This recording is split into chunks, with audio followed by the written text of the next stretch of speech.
Magandang araw po sa inyong lahat. Ito po si Dr. Joy Maria Azores de Castro, ang inyong Certified Naturopathic Practitioner dito sa Azores de Castro Wellness Center dito po sa bayan ng Infanta, Quezon Province.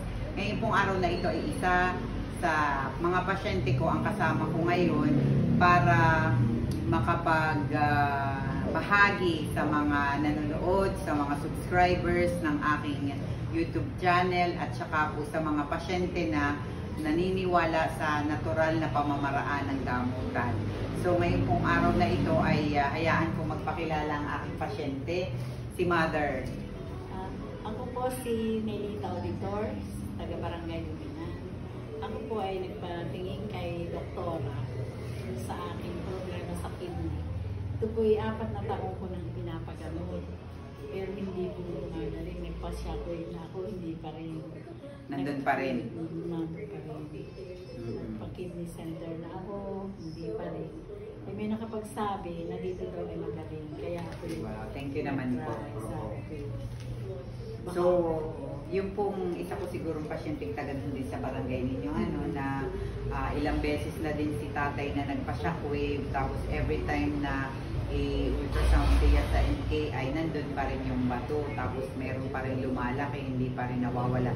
Until nag-try po siya dito sa wellness center namin, and in-advise ko din si tatay ng ito yung mga bawal kainin, ito yung dapat kainin, ito yung dapat inumin, at saka po nilinis ko rin yung kanilang colon, yung pong hydrocolonics therapy na talagang kumbaga ay pang ultimatum na complete cleansing ng ating body, dahil yung mga kinain natin na dati pa na mga nakasiksik dun sa packets ng ating mga bituka ay hindi po naaalis dun sa normal bowel movement natin.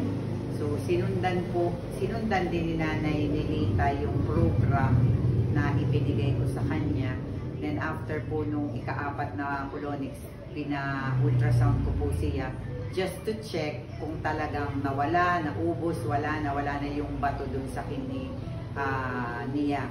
So, ito po yung result ng kanyang ultrasound na ang impression ay normal scan na po ng kanyang right kidney. Kasi yung right kidney mother talagang meron na.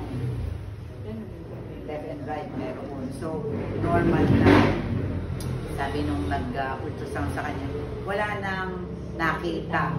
So, ibig sabihin, mother, yung sa protocol na ginawa natin ay naging effective sa iyo.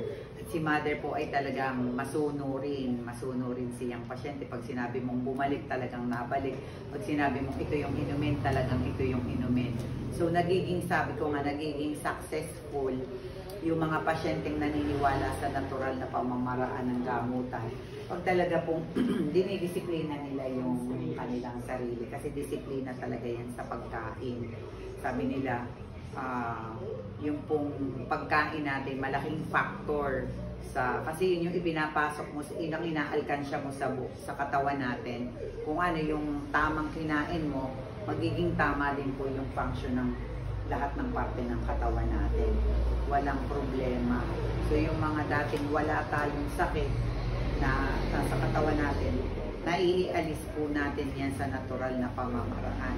Kaya ano po yung iyong mai-suggest o mai-recommend dun sa mga nanonood sa atin na naghahanap din ng kagalingan?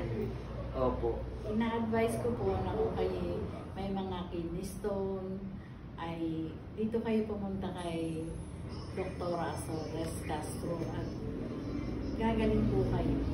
Salamat naman. Napaiyak ako'y salamat po Lord at ako'y pinagaling dahil kay Dr.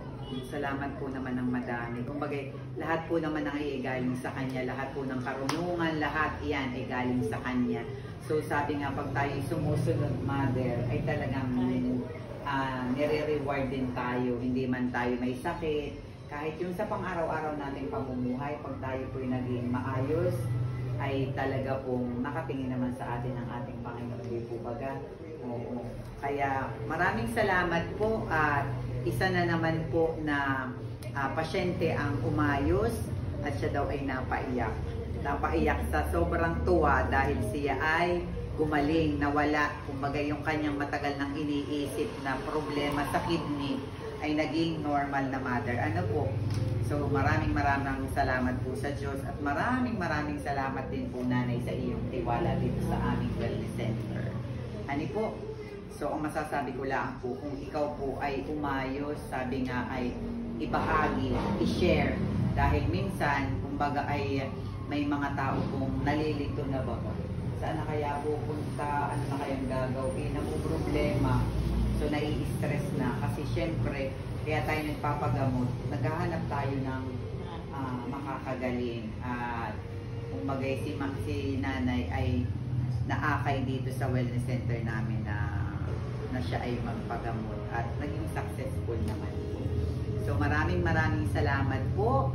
Please don't forget to subscribe my YouTube channel, Dr. Joy Maria Azores de Castro. At yung pong may mga health problem na naghahanap ng alternative way, ay pwede po kayong mag-visit dito sa Azores de Castro Wellness Center, dito po sa General Luna, Infanta, Quezon. Maraming salamat po at God bless sa lahat ng mga manunood at nagtitiwala dito sa aming wellness center.